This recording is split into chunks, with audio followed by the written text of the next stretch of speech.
Controller Yi. For the State Treasurer, Mr. Wars. Look Mr. at you, Keeling, Jennifer, you're way ahead of me. jumping in there. Mr. Unterman, Here. Ms. Hendricks, Here. Mr. Rosensteel. Here. For the Superintendent of Public Instruction, Ms. Dumont. And for the Director of Finance, Ms. Ortega. Chairperson Dillon, you have a quorum, and I apologize for jumping in there. That's okay. Oh, I Just let me get our agenda up and I'll be I ready. always forget that. So we are reconvening the board. We did meet in closed session last night and did our board evaluation. We need to approve our work plan and our agenda. If I could have a motion to do so. So moved. It's been moved and seconded. Jennifer, do you have who made the motion and seconded? All in favor, say aye. Aye. All opposed, nay. We've approved our agenda and our work plan. I hate it when my password doesn't work, because it's probably operator error. The first item on our agenda is we go to closed session already. So that'll give me some time to get the agenda up. So the board is going to go into closed session. Lisa, how long do you think we'll be? Probably 45 minutes. Already? So we will try to reconvene at 11:15. That gives our audience some time to run to the cafe and have a cup of coffee, enjoy the sunshine.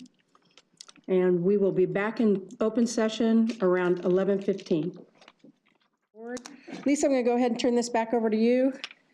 Actually, I think I was going to start out just for Oh, a okay. second. Jack, kick I'll turn off it over to you then. If we're all ready to go and everything. Obviously, we've got a little broader cast here to present the item here in open session. And I think that underscores just how much of the organization has been involved in the preparation of this item. It isn't just been Lisa's facilities issue.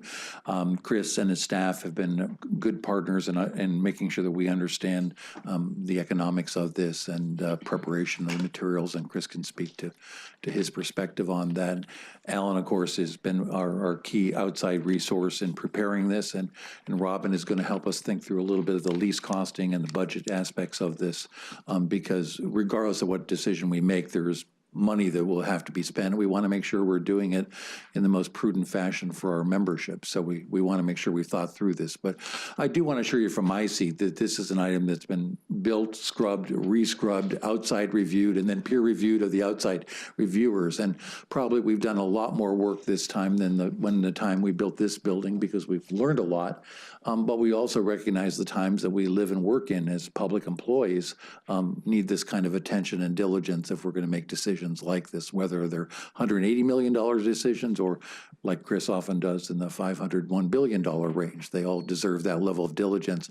But just quickly, I want to make sure this underscores the need for all of us to be long-term thinkers in what we do, because that's what creates the right environment and service for our members, by thinking ahead of where service is going, what type of our work will be structured in the future. We've been in this building 7.5 years. It took about 3 years to build the building. And Dana, of course, will remember, and Sharon remembers the old building, but it took about 2 years to work through the issues of preparing for the construction. And Gary Lyons was our board chair at the time, one of our illustrious retired board members whose photo's in the lobby, but he had a very keen eye on making sure that all of our investments were put together well, and he helped us think this through carefully as well. But if all of you could seen CalSTRS in those days, that was an inward-facing organization. If you were a member coming to have a service done at CalSTRS, we had to get somebody out of the building to go down and see the member, and it was like an alarm went off. Wow, and a member's in the building. We need to provide service. It was not a culture or organization that serviced the membership. It really did not. And I think we had a lot of self-reflections that things needed to change here, and we needed to be long-term thinking in the delivery of the services. That led to not just the construction of this building, but Carolyn Widener on our board, another one of our teacher trustees, led the charge for real service centers out in the field. Again, we had a very haphazard presentation of ourselves to the membership. Now we have completed construction this year of our 5th service center and done that successfully. So I want to make sure you have confidence that we wouldn't be here today with this level of people involved in this project if we hadn't spent time doing the cost-benefit analysis, thinking through the times we live in and also thinking what would be spent, either short-term or long-term, to balance that out, to make sure that we are doing the right thing for our membership. So, I kind of view this as CalSTRS 2.0, the world we're living in here. And I think we're trying to ask you at this turning point to really look at CalSTRS 3.0 as we think about how the investments branch manages our business and how they will change their work and hopefully save money for the system in terms of some of the cost structure that we have in the investment world and some of the other changes in technology that deliver services to our members. So having this platform that we're proposing to you brings CalSTRS now into that next century of service to our membership. And that's what, again, I guess from my voice, that's what I see this about, is making sure we're here and thinking ahead strategically so that our members have a better retirement. So Lisa. Yeah, thank you, Jack. I appreciate that. So this is a long-term facility strategy item. And so this item is to provide the board with the additional information requested to further pursue scenario 2, which is to develop headquarters phase 2 and lease to outside tenants until the time CalSTRS needs the entire space. Bringing it up. Sorry. It's okay. I think they're getting it up. Thank you. So as a recap, in 2006, we acquired property here in West Sacramento to develop our new headquarters building, and at the same time, got additional adjacent entitlements to support future growth. So our intent was always, at the time that we outgrew this building, we would have those entitlements to expand in the same location in the same community. And in April of 2016, we provided the board with an analysis completed by Jones Lang LaSalle to provide a short-term solution for space optimization for the existing headquarters to provide us 3 more years in the building. At the time we did the analysis, we were almost out of space. We would have been out of space this year. And so through that optimization effort, we were able to gain 3 more years, which will take us to 2019. And then in July, a long-term space analysis was provided to the board, outlining 4 different scenarios and the net present valuation for each. And at that time, the board requested that we further pursue scenario 2 and for me and my team to come back with more information. So what's being presented today is the results of the analysis completed to determine the actual growth needs of the organization through 2040-41, as well as a more detailed cost model based on the increased square footage and features and amenities identified to include in the final design. So in the analysis that was provided to the board in July, staff used a growth rate of 3% initially, reducing it to 2%.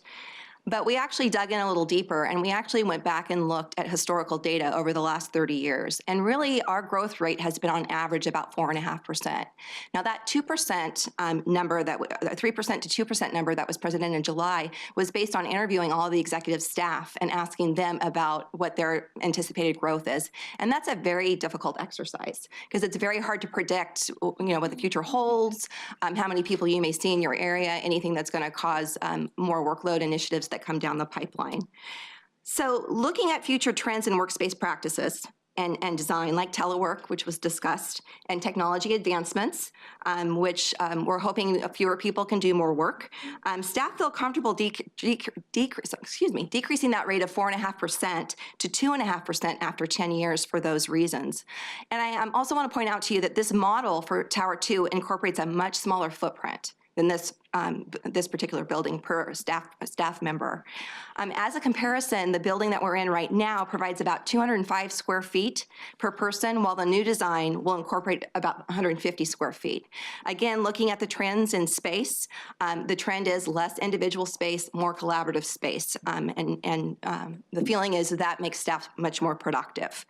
So the model suggests that we need 265,000 square feet in order to accommodate the organization until 2040-41. And we would house 1,150 people in this building and 1,220 in headquarters phase 2.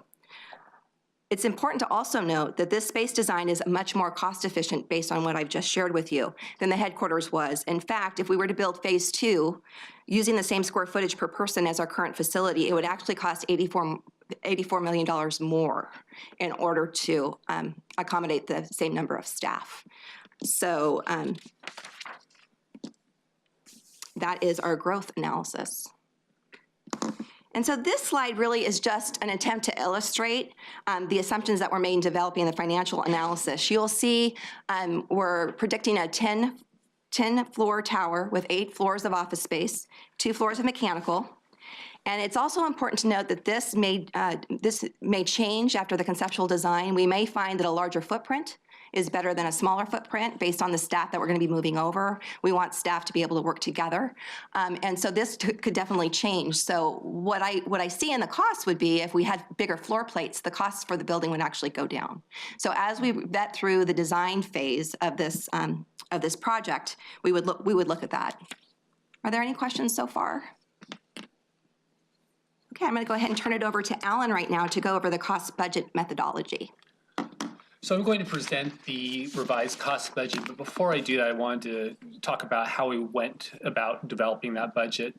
So originally in 2015, we had developed a budget to build the headquarters phase 2. We've now gone back and revised that budget, updated it, and expanded it to include additional requirements, and the building footprint has changed as well. So some of the things we did in developing the updated budget would be to tour the current building and review the budget to build this building, discuss the requirements with various members of the CalSTRS staff, review the CalSTRS development agreement with the City of West Sacramento staff, and that's important because there's certain discounts on permit fees, for example, that are specified in that development agreement. But really the important thing is this process has been gone through with extensive input and collaboration with the general contractor and subcontractors. We have also utilized current national and regional cost databases. So what I really want to emphasize here is we have done the appropriate amount of diligence, or really all the diligence that can be done for where we are in the process before the building's actually been designed. And I also wanted to emphasize that what we have not done at this point is look at value engineering opportunities. So opportunities to save costs without sacrificing building features, that type of thing. We've really taken almost the opposite approach of trying to develop a very conservative budget at this point that we really feel comfortable that we can hit. So with that being said, this is the cost development budget, and what we've done for purposes of making this readable is to split this up onto 3 different slides. So this first slide is what we call land and pre-development costs, and it's a pretty minimal amount of the project cost. For example, one item that's on here is the $600,000, and that's for construction management during pre-construction, and that's for a consultant that would help you select your architects, select your contractors, and really look for those value engineering opportunities that I mentioned before. And the other thing I wanted to mention on this slide is the cost contingency. So throughout our budget, we've used a 10% cost contingency, so over and above the projected cost. The previous budget used 15%. We've taken that down to 10% in this because of the additional diligence that we've done, and we think that's the appropriate amount and an amount that a traditional real estate developer would utilize at this point in the process. So we'll go ahead and move on now to the hard costs. Before you move off that? Yeah. So land funding and closing, environmental and the closing costs. The land funding and closing costs, we already own the property, it's us. Correct, and we've held that. So the environmental, is that for like environmental impact statements and things like that? Correct, and I believe that those have been accomplished. What needs to be done has been done on that at this point. So Lisa, my question to you then would be, are we still, is the one we did when we initially built this building, the environmental impact statement that we're moving forward on, and there's not a requirement to do another? Yeah, we've had some initial conversations with the city because as we were doing this analysis, we felt that the 220,000 square feet of space entitlements was not going to be enough. And so we had some initial talks with them to increase to 265. They were amenable as long as the intended use remained the same, and they're actually looking for businesses to become more dense. So we expect that there wouldn't be any further EIR that would need to be done. Okay, moving forward to the hard costs, which is really the majority of the cost budget. A couple of things I did want to note on this. And first of all, stepping back, forgot to mention, these costs are all modeled in today's dollars, so these are uninflated costs. But the core and shell number, which is really, again, the majority of the cost really is the building structure, the mechanical systems, roof, the glass line, et cetera. We've also budgeted a bridge to connect the 2 buildings. And then on the TIs or tenant improvements, I wanted to mention here that what we have done in this budget is shown building out 2 floors, which is what we believe that CalSTRS would occupy initially. And we've also shown those 2 floors in terms of costs for information technology, audiovisual, and furnitures, fixtures, equipment. We'll look at that on the next slide. But I did want to emphasize again that this is the budget to build the building and really fit out 2 floors. And then we'll look separately in a moment at the cost to build out future floors. So also on this slide, I wanted to mention that we've included the cost to make this a zero net energy building, which will be a future requirement. And then under structured parking, as contemplated, the building does have a significant amount of underground parking, and that's very expensive. So that could be an opportunity to reduce costs, either if the amount of parking was reduced or if the building was designed differently. So again, we think there's a level of conservatism built into this right now. Mm-hmm. So shifting over to the soft costs, really the primary soft cost here is the architecture and engineering fee, and most of that would be incurred upfront in the project. Other things on this in soft costs would be a development management fee to hire a developer to really oversee the project. And then, as I mentioned before, we forecasted information technology and audiovisual, as well as furniture and fixtures and equipment for 2 floors and move costs for 2 floors. And then moving on to the next slide here, first of all, I will point out as well, the total construction costs are approximately $181 million.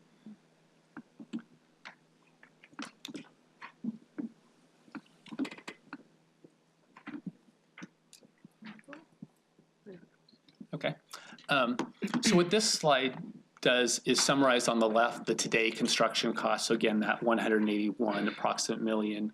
On the right here, we've also wanted to show future project costs. So these are costs that will be incurred as occupancy increases in the building.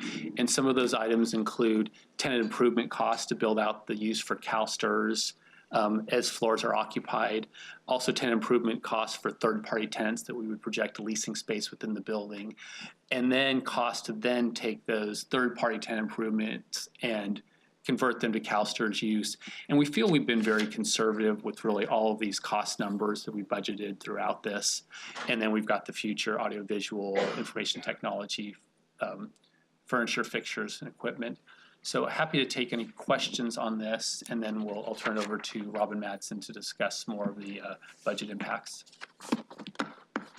So I have a question on the tenant improvements on the third-party tenants. How involved does that get? So if one tenant wants it set up one way and another tenant wants it set up this way, or we change leases and the second tenant wants it, so all those improvements are on us because it's our building?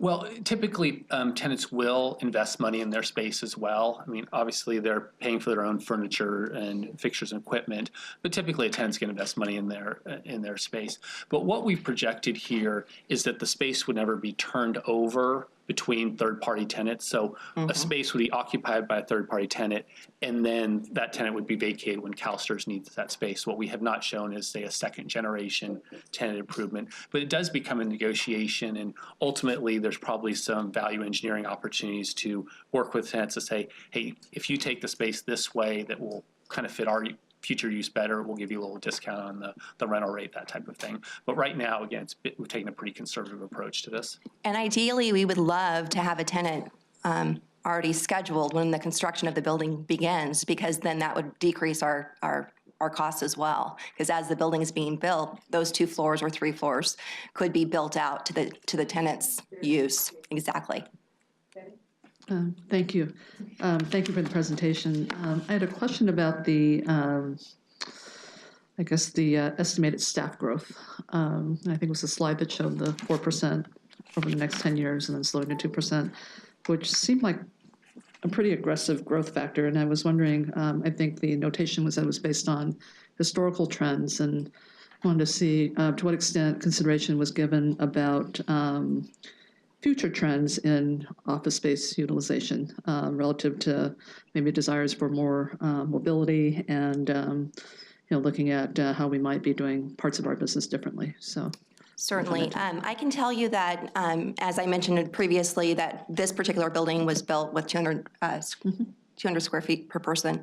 And the model moving into the new building would be about 150. And that would actually decrease an individual's space, down to 60 or 70 square feet. And then the additional 80 would be that collaboration area, those abilities to get people mobile. And that would be our intent, is to have people mobile, but provide people additional opportunities to work in the building. Not so much, it's more task oriented based on what they're working on rather than the nature of their job.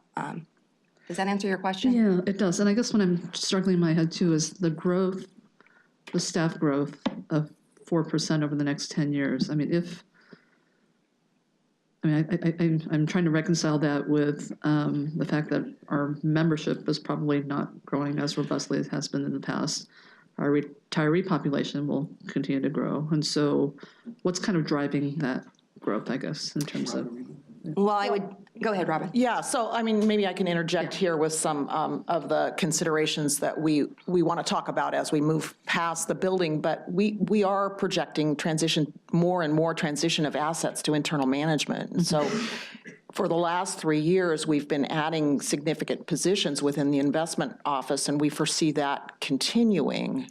And the other thing I'll point out is that, again, we're as we transition to a more technology-based workforce and are able to mine data, again, it's not that staffing will go down or not increase, it's that we're going to use staff in different ways. Mm-hmm. And we have ongoing opportunities to do that. We're really just at the tip of that iceberg. Okay. I'll just jump in, Betty. As you recall, I present the 10-year financial plan for the investment branch every July. Yeah. That actually has the staff growing at about 6%, so higher than the average, the rest of STIRS. So STIRS growth rate is smaller. Mm-hmm. It's hard to really try and figure out, though, the efficiency gains. We thought when we brought in teleconferencing, people would travel less, but they actually travel more. And so it's hard to forecast ahead if we'll see those kinds of gains in investment management. I've included a steady growth of some level of internal management, but that's one of the things we've discussed as a trade-off of external fees. So I feel confident over the next 5 years. The one thing I've looked at is I've looked at some of our European peers who are much bigger than us, north of 300 billion. And I'm still trying to operate at about 75% of what they're already at. But it definitely appears as those portfolios get bigger, kind of like a cauliflower, they just start to explode and get more complex, which means more people, even if you're having external management, you have more people monitoring that. But so it's a combination question of that's why we have the growth pattern within the investment branch, but also the challenge of, I can't tell you 10 years from now how we're going to be doing business. Are we all going to be, is it really going to be virtual? I know in the prior 10 years, we thought it would be more virtual, but people still want to shake hands and actually look in the eyes of the people they do business with when it comes to the money. So it's hard. Thank you. Ready? Okay. Who's next? It's my turn. So I wanted to share with you what this would look like actually from a budgetary perspective in terms of, it's an annual cash flow analysis. And what you see here is that there's an initial expenditure of between $7 and $8 million to do the actual detailed design and cost analysis that then would come back to the board. And then over the next 2 fiscal years, you've really got a split of the remaining costs. So this just breaks it down by year into those pieces. The other thing that is interesting to me, though, is as you look at this, each of those outlays in fiscal year 18, 19, and 19, 20 is about 10 years of lease costs. So the average lease costs over the next, or the projected 23-year time frame is $9 million a year. So we would be spending over the course of this projected timeline, almost $210 million in lease costs. Again, that's not discounted, but it's a large chunk of money, so that would have an impact on the budget too. And I think as we compare net present values, this building decision, somewhere around 5.5% of a discount rate becomes fiscally cheaper. Not to say those considerations around the recruitment and retention of highly skilled workers to manage the fund in the best interest of the membership. And so in the item, we talk about the cost as compared to internal staffing versus external staffing for the existing vacancies and planned additions to investments just in 17-18, and the fact that that's $37 million. And then looking at the cost, and these are based on current numbers. So again, we looked at our data sets for contracted staff in technology and financial analytics, and it's half the price to staff that internally, even with fully loaded OPED-laden budgets, than it would be to go out and contract. So from my seat, this really becomes an opportunity to continue to provide lower cost, highly qualified resources to the membership to do the job of managing our complex portfolio and managing through those things that we will face as we look at the long-term risk management of the fund. So that's the lens through which I'm looking at this. And then the next picture we have here is just comparing the headquarters estimates in total against the annual operating budget for this year, and the fact that the cost of this long-term asset, which will have value into perpetuity, or certainly over the next 4 years, which is the period over which we would depreciate it, is no more than 1 year cost of our staff, including those external staff that we employ at this point in time. So in balancing the acquisition of the asset against our operating budget, it seems to show the real value in having this. I also want to share a personal story that occurred just a week and a half ago. We have been doing a lot of outreach with the Sacramento State Accounting Society. So Lucy Arbuckle and I, my senior manager in financial reporting, have been probably 3 or 4 year speakers at that society, just talking about public service and the opportunity that it provides to people who are coming out of accounting education. And at their request this year, we, in conjunction with human resources and facilities staff, scheduled an office tour. That was part of their plan, includes office tours with the various large CPA firms and more regional firms in the Sacramento area. And so they came to our offices 2 weeks ago on Friday, and in conjunction with HR staff, we conducted a building tour, and we gave them a presentation in terms of in this space on the work that we do here at CalSTRS. And I was blown away by the reaction of those students to the fact that it really demonstrated the high caliber of our operation and the ability to appeal to people who hadn't considered us before as a place to work. And I am constantly involved in challenging recruitment. It's a very hard market to be in right now. And so I just want to, I know that that's not quantifiable in the same way, but recruiting and retaining competent staff is the core of our ability to do what we need to do, both to deliver services and manage risk in this organization. So I just wanted to leave you with that story. Okay. Lisa, who's next? Chris, do you have anything else to say? There we go. There was a question before about our analysis of this, and Michelle and I participated actively as part of exec staff as a tenant to the building. We did look at some of the alternatives in the marketplace in terms of moving the investment branch and leasing space out in the area. And all of them come back as basically being suboptimal. Obviously, I can echo the same kind of story that all the staff can, in that it is the soft issues of how do you recruit and retain people. And I think we've discussed with you that if we move assets internally, we need quality people. And so the ability to attract and retain them becomes a crucial factor.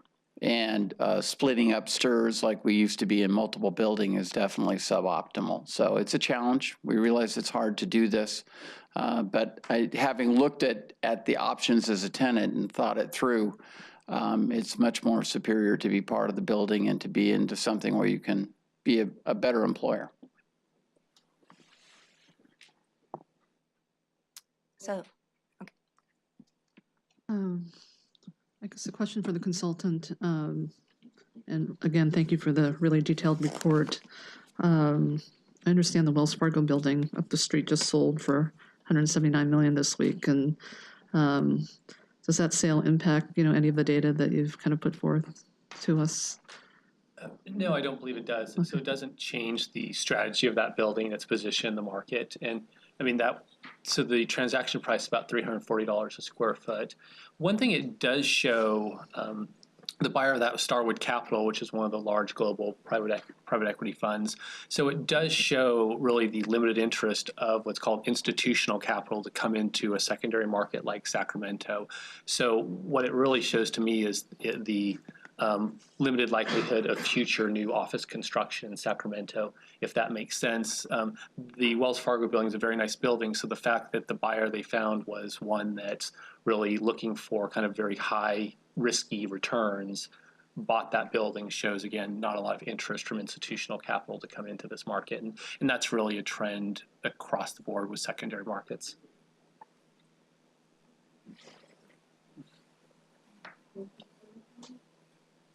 No, thank you. Yeah, I had a question just to better understand. There's a sentence on I think it's on TRB 8, and it says that the estimated expense is 181 million and would be constructed using continuously appropriated funds that is legally considered an investment in the system. So I just wanted to have clarification on, is it an investment? Is it an investment while you are expending the resources and then it becomes a capital asset? I'm unclear as to what happened with this building. And then I guess to the extent that it is treated like an investment, and I think that maybe this question is for Chris, I would be curious whether there's any analysis of kind of the risk of either, there being a downturn and the building is vacant for longer than expected, or that the rents that the building can achieve are not what are expected. Like, how does that, if it is an investment, how did you look at those kinds of issues? Robert, do you want to handle the capital asset piece of it? Maybe first, and Chris, you fill in the piece. I think Right. it is complex. The statute's so clear. Yeah. Right. It is an investment, but there's different ways of looking at that, what that means, and that's. Okay. So from an accounting perspective, based on GASB 72 and prior pronouncements, I think we would consider this a capital asset, not an investment asset. So you would see it on our balance sheet as an other asset, not in the investment category. And we would be depreciating it over time based on its acquisition costs. Because the definition in GASB 72 is very specific in terms of our long-term intent. So that really is what's guiding that particular declaration on my part. When CalSTRS built this original building, it was in fact held in the investment portfolio, and as a result of auditor comments, we ended up needing to reclassify it as a capital asset. So this building is similarly classified as a capital asset. So we would follow that same trend. The law says it's an investment of the system, and it is an investment in that it has long-term value. It's not a transient cost in terms of something we're going to expense. It will sit on our balance sheet. It just won't be a part of the portfolio. And the easiest way for probably the public to think about it is in our balance sheet, there's assets, there's liabilities. Obviously, the majority of the assets are the investment portfolio. But this building and a second building would not be part of that. They'd be on the asset side, but as Robin's saying, down in kind of like with all the furniture and the equipment and the IT as a capital asset. So we didn't do the investment analysis that we would normally do because it's not, we have to earn 7.5%. So it's a whole different analysis and in a different risk spectrum than you would do as a board making a decision about a capital asset, like furniture and the equipment where you're going to lease stuff. So that's why it's hard to figure it out. we went through looking at the secondary market in Sacramento in terms of an investment opportunity, and it struggles. It's hard to pencil out this town because it's just a government town. So from our perspective, we're looking at it as a tenant, because that's where, the board are taking the money out of the investment portfolio to invest in it as a capital asset for you as part of that balance sheet. Hopefully I didn't make it worse. I was trying to make it more clear. No, I think that's fine. Again, the way I look at it is the fact that we are here for the long run. We're not a transient tenant in the Sacramento market. And so, again, the analysis that we've done on a cash flow basis is really in that lease versus buy kind of analysis, as we do with our own real estate. If I'm going to be here for 30 years, do I want to buy my home, or do I want to enter into a long-term lease? And so that's the financial analysis. And then the other kind of cost impact is the ability to recruit and retain the kinds of people we need. And then also to manage the risk of the fact that the growth projections are not necessarily going to follow in line with what we thought, because estimates are always wrong, but that if we ended up with a pattern of needing to lease the building out, given the conservative factors that Alan has used, I feel comfortable that we could meet those leasing assumptions. I mean, that's really where my comfort comes from. Every time I asked a question about how the model was built, it was explained, and then it was explained what another number might be, and it was always more conservative, always, every single piece. The parking estimates. So I guess what that does for me in terms of your perspective is it says that this cost should be the right one. It shouldn't go up. Mm-hmm. Now, there is some time sensitivity to it because, it's based on analysis for today. Correct.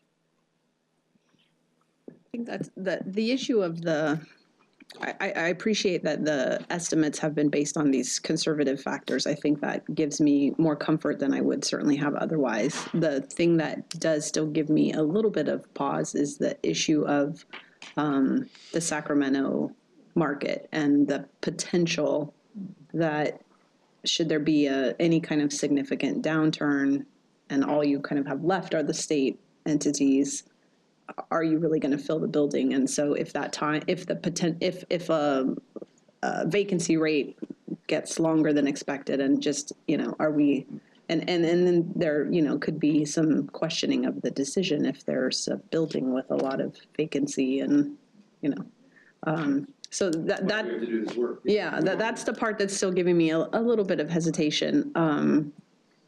Yeah, I mean, our data is coming from JLL particularly, since they work this market day in and day out. I mean, you are definitely on the nub where we had to get comfortable ourselves. Yeah.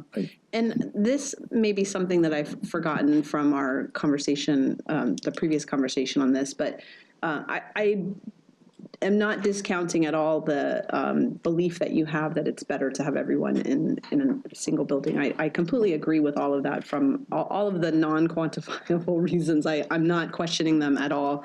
But I don't recall if there was ever any analysis of, okay, move all of the call center type folks into a separate facility.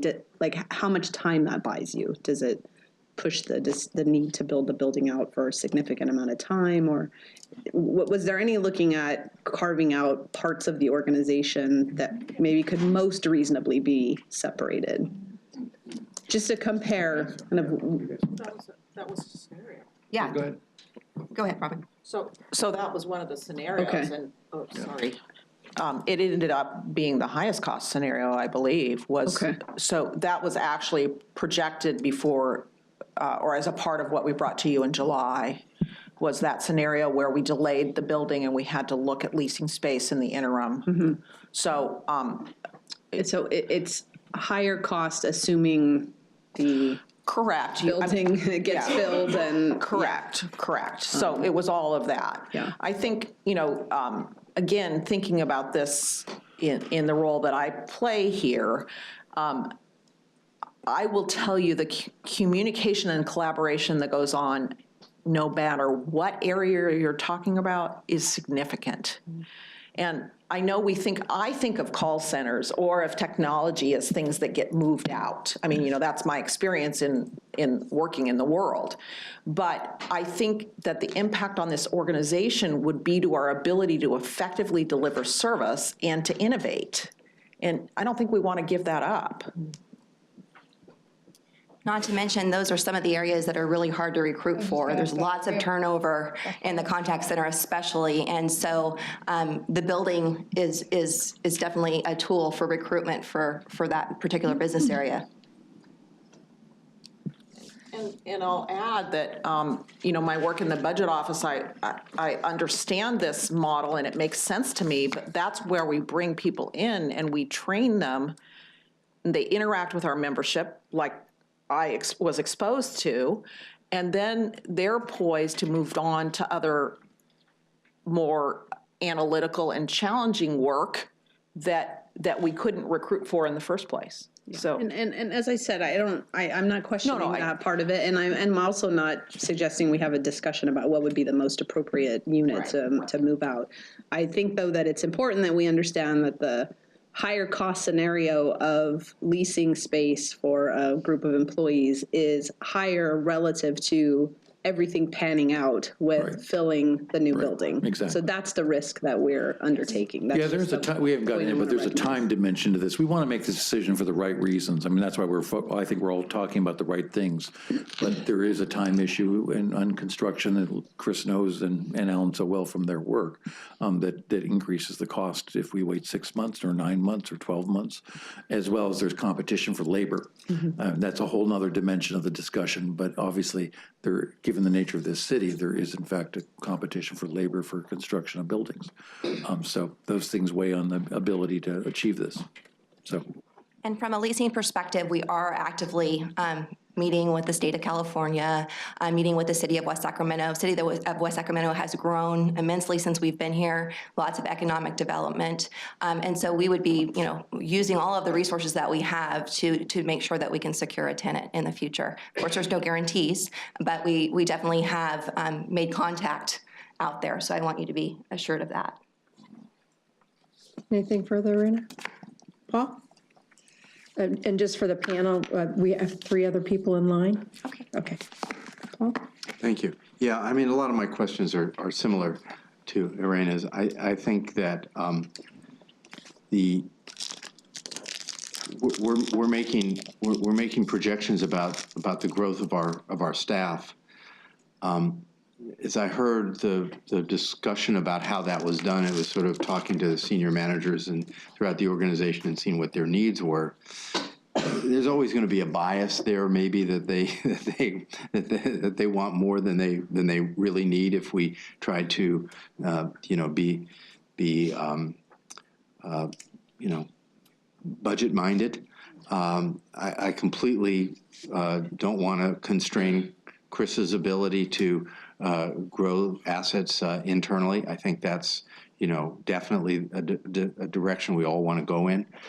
But I worry that if we end up not needing as much space as we think, that it's for some of the same reasons that everybody else out there isn't going to need as much space as they think or we think, and therefore that would reduce the market for us to lease excess space. And I just think we could be very conservative in terms of saying we're going to do this now, and we're going to risk the fact that there might be a lot of empty space that we can't lease. And certainly if we looked at things solely from the standpoint of internal operations and attracting people to work here and all of that kind of stuff, that would be, if that was our sole concern, that would definitely be the way we would want to go. And I don't really have a question long-term about lease versus buy. It seems to me that buying makes them, building and owning makes the most sense. I think the question is the timing right now. And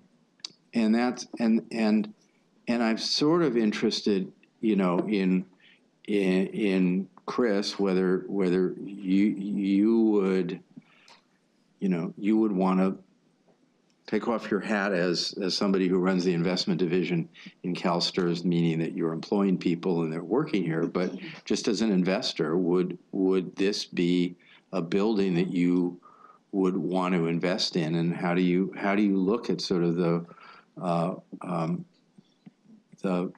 the translation of economic activity into demand for office space and how that's changing or might change in the future? It's a different kind of an analysis. That's what makes it hard. I think one of the things we looked at is there are already 2 other buildings or 2 vacant lots in Sacramento that people are considering constructing buildings on, one owned by our sister pension fund across the river. And because you're trying to achieve a 7.5% rate of return, that's why, unfortunately for them, it's still a vacant lot. You want to line up tenants as close as you can to then be able to make the economics pencil out. But that's, that's what's hard for you, is it's a different threshold of what you would assume in the investment part of the portfolio versus what you assume for a capital asset and the rate of return. So we need, I think we heard the higher growth rates and higher rent rates in Sacramento, probably 20% to 30% higher before you'll start seeing some of that added office construction coming in. Right now, from the investment portfolio, Mike showed a slide to you yesterday in open session where we're doing construction. It is along the coastline, so it does pick up Sacramento, but we do view this as a secondary market. And the other secondary markets right now that are hot are the Villes, Nashville, and other places where Sacramento has that option because you've got 2 major universities. You need universities, a healthcare system, and then a center of government, and Sacramento's got that, but it just hasn't clicked yet. So I would think until you see cranes erecting on those other properties before you'd see our managers looking at it from an investment. But again, it's because we got to earn 7.5. Yeah. So I guess the question that I would ultimately have is what would be the if we said we want to wait a little while, see how the market develops, see how the use of office space develops, and we wanted to put off this decision for a year or 2, what would be the impact of doing that? So as it is right now, we're out of space in June 2019, even after our optimization effort. And the building, with the timing of the building as it is right now, we wouldn't be moving in until 2020. So we already have a year of very decisions to make, whether or not we have more people teleworking or optimize again to a very unproductive level. And so waiting is going to really redirect my resources from a long-term situation to a short-term situation, and begin determining what groups we would have to move out, because as I say, we're out of space by the time 2019, the end of the fiscal year 2019 rolls around. So waiting on the decision is going to not only make it more expensive, but it's going to definitely disrupt the organization for a while. And as Alan had pointed out, it would be difficult to find space in the local downtown market. We may end up having to be on Highway 50. And then again, if you waited another year and we had growth that you needed to accommodate staff somewhere else, it could be in a different location. And so I think to me, that's the risk. That's the thing that I'm most worried about. If we do decide to sever the organization and start moving them out, floor by floor, the ability to be able to house those people all in one location is something that concerns me. Does that answer your question? I want to address the one way to think about the leasing risk. You're trying to lease probably 6 floors, right? Maybe 7. And you had a perspective today of the leasing, at least in the current market. So obviously, we're not going to be leasing space until 4 years. But what you don't want to do is try to lease that if you waited for the growth to come, then somebody's going to erect one of those big towers and where they're leasing 20 floors and big floor plates. So you're actually trying, what I think is you're hitting the sweet spot of potentially providing leasing space into a market that will be constrained. We don't want to see those other cranes go up, because then it will come to you where it's like somebody that needs a big floor print or a couple of floors will have to come this way Because the other options like we saw are way out in Roseville or way out on Highway 50, or splitting themselves up in multiple floors downtown. So you're in a different position than thinking about like we would as a full erected building and trying to lease a bunch of space. To me, you have kind of a niche leasing market. No, thank you. Tom? Well, as I said earlier, I think this is a very well thought out and deeply explored project. We can always, and there are some checkpoints along the way once drawings are done. If something dramatic has happened to change the world, well, then we could rethink our timing too. And if all of a sudden we all can work by mental telepathy, that, and space needs change, then, that we can rethink that at that point too. But I give great deference to the staff's recommendation and the quality of work. And so I would move we approve this, at least authorizing going ahead with the drawings and planning. So that's my motion. All right, it's been moved to move forward into the next phase of the project. Is there a second? And I guess I have to modify that to comply with the statute in terms of designating it as an investment or something like that. Brian? The board has to appropriate the money from the fund. Okay, that too. Yeah. The board has to appropriate the money in the fund. Into a from the building fund? Into a building account for staff then to perform the tasks you just assigned. Just out of curiosity, I'm happy to include it in the motion, but out of curiosity to understand it, would that be, when we're doing drawings and work like that, that would go in, and then we would appropriate more money, or more money would be appropriated when we start actual construction? Yeah, I think Robin can answer that better, but yet you would be moving in the sum into the account, but there would be controls on the spending out of the account. Yeah, and again, I think, so we would need 7.3 million in the account in 17-18 to do the work. I think managing the cash flow is something we want to do carefully. I don't think we want to fund the account with all the money that you have authorized immediately. Okay, yeah. So we would measure that based on the needs for spending. We wouldn't move it out. And we'd have to work with investment staff on cash flow analysis to make sure we were doing that appropriately. Okay. But you would appropriate the entire. Yeah, so we would appropriate the entire amount, but not necessarily move the money. Okay, that clarifies it. So yes, I'm comfortable. And then with that motion, you'd be giving us permission to hire a developer, an architect, and a general contract to begin the conceptual design. Right. And then we would anticipate coming back to the board with final numbers in early 2018. So that's when we would come back to you with the final budget, after the design is completed. All right, so Jennifer, do you have a good synopsis of what the motion would actually be then? I have appropriate the entire funding, which I understand to be 181 million, with the then allow staff to do the hiring of the development manager, architectural firm, contractors, et cetera, and have staff work with the cash flow and appropriate that as needed. And does it reserve to the board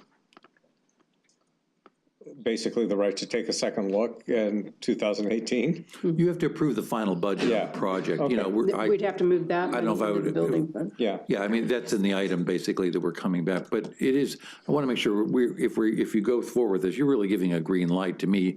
Sure. You would say no if like something was so bizarre that happened that it's not 180 million, it's 380 million. Of course not. We hope it would be less, frankly. We seem to be living in a world where bizarre things happen on a big scale. That is true. Don't even Say that. They, like we've said, JLL, and then we had this peer reviewed, have done a great job of creating a conservative estimate. So we believe we're close, even though it has not been designed, but it needs to be designed. Yeah. All righty, so we have the motion on the floor to appropriate the 7.3 million. No, You're appropriating 181. Oh, okay. We would fund it as was There you go. necessary to Thank support you. the draws. And move forward with securing a development manager, architectural firm, and general contractor to complete the design.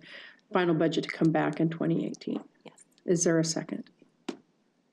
I'll second the motion for the purpose of discussion. All righty. So it has been moved and seconded. I do have people in line. Tom, did you have anything else? No, I think it's All righty. very well thought out and done. Steve? Yeah, want to go back and talk about the discount rate discussion, in particular as it relates obviously to the NPV analysis. What I sensed was, and again, I wasn't at the July discussion, so I don't know why it was decided to come back with a new look at it, but there seemed to be some fairly wide variance between the floor and the ceiling. And so, and depending on which one you assume we're going to adopt, would tend to drive you one way versus the other. So I want to at least be enlightened as to not only how we got there, but which one where we think we're going to end up based on some assumptions of a sort, and then where does tax-exempt debt financing come into that particular equation? So I'll start with one that we actually only presented the 7.5 scenario in July on that, and frankly, 2 of our board members here today said that was too high and asked us to come back with a different way of looking at the financing of it. And so it made it a more attractive comparison, but we presented you the worst case scenario, basically. Again, hopefully we've communicated that well today. We've tried to be as conservative on every estimate, and we presented you the worst case scenario to make this decision in July, and board members said, no, there's a different way of looking at it. I think we had a lot of internal debate around that, whether or not, I mean, if you wanted to precisely define the number, there's good arguments for both. I think that's why the board raised it in July. It isn't that there's a right number to it, and one makes it more attractive and less attractive, but there's arguments on both sides. But, excuse me, Alan, did you want to speak to that at all? So one thing I will speak to as well is your question is why is the variance so different with the different discount rates? And the main driver of that is really the residual value of the asset. So at a lower discount rate, that residual value, the impact of that is discount less, becomes more important. So that's really the driver. But the correct question to your point is what's the right discount rate to use? And ultimately it's not what it ends up being, but it's more so what risk does this create to the organization, and how is that compared to other opportunities? Okay. and the bond issue, maybe I would turn to Brian about that. What would complicate us being able to use tax-exempt financing to build the building? Well, not being an expert on this, we've just done some preliminary research, but your tax-exempt bonds are very often related to the purpose for which you're borrowing the money, and they're tax-exempt purposes. And in this case, the plan is to lease out to commercial tenants that are not tax-exempt entities. So that's one issue, is do you have the proper purpose for tax-exempt bonds? Excuse me. The other is, how do you repay those bonds? Usually there are 1 or 2 ways to repay those bonds. One, are they general obligation bonds? Well, you don't have a general obligation. And then do you pay them, are they revenue bonds? Well, you don't really have a revenue stream. You're not a taxing authority. So there is some question about whether or not you could actually do tax-exempt bonds. We did not explore taxable bonds, and we will do that. But certainly from the tax-exempt, it seems like we have some initial hurdles. Now, we are still trying to, get a definitive answer to that, but I will tell you that, the first review of it does not look hopeful. We don't have any specific statutory authority to issue bonds, so then we would have to go through the state's iBank, and we are having discussions with them, but that's the initial read on the tax-exempt. Taxable, we have not looked at. We will. Anything further, Steve? Could I comment on that? Sure. Betty, is it okay if I go back to Tom for that point? Yeah.